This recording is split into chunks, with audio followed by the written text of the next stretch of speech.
வணக்கம். நான் உங்கள் ஜேகே. நடிகர் பிரகாஷ்ராஜ் மீது ஜாமீனில் வெளிவர முடியாதபடி ஒரு பிடிவாரண்டை பெங்களூரு நீதிமன்றம் பிறப்பிச்சிருக்கு.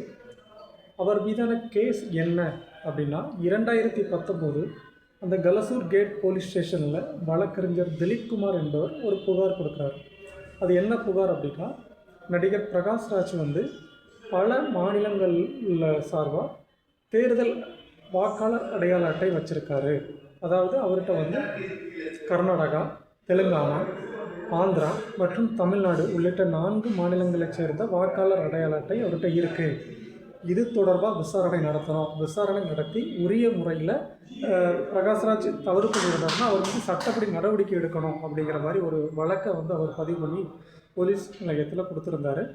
ஆனால் அந்த வழக்குக்கு காவல் நிலையத்தில் எந்த ரெஸ்பான்ஸும் அப்போ வரல. ஸோ அவர் என்ன பண்ணார் அப்படின்னா, உடனே காவல் ஆணையரை சந்தித்தார். காவல் ஆணையரை சந்தித்து பெங்களூரு காவல் ஆணையரை சந்தித்து பிரகாஷ்ராஜ் மீது நடவடிக்கை எடுக்கணும் அப்படின்னு கேட்டுக்கொண்டார். ஆனால் அதன் பிறகும் பிரகாஷ்ராஜ் மீது எந்த நடவடிக்கையும் எடுக்கப்படலை. அடுத்த கட்டமாக அவர் மாநில தேர்தல் ஆணையத்தை அணுகினார். அங்கே மாநில தேர்தல் ஆணையத்தில் போய் பிரகாஷ்ராஜ் இந்த மாதிரி வெவ்வேறு மாநிலங்களைச் சேர்ந்த ஓட்டர் ஐடி வச்சுருக்காரு, ஸோ அவர் மீது நீங்கள் நடவடிக்கை எடுக்கணும் அப்படின்னு அவர் கேட்டுக்கிட்டார். ஆனால் அந்த புகார்லையும் எந்த நடவடிக்கையும் எடுக்கப்படலை. தொடர்ச்சியாக அவர் இது தொடர்பாக நீதிமன்றத்தில், பெங்களூரு மேஜிஸ்ட்ரேட் நீதிமன்றத்தில் அவர் ஒரு வழக்கு தொடுத்தார்.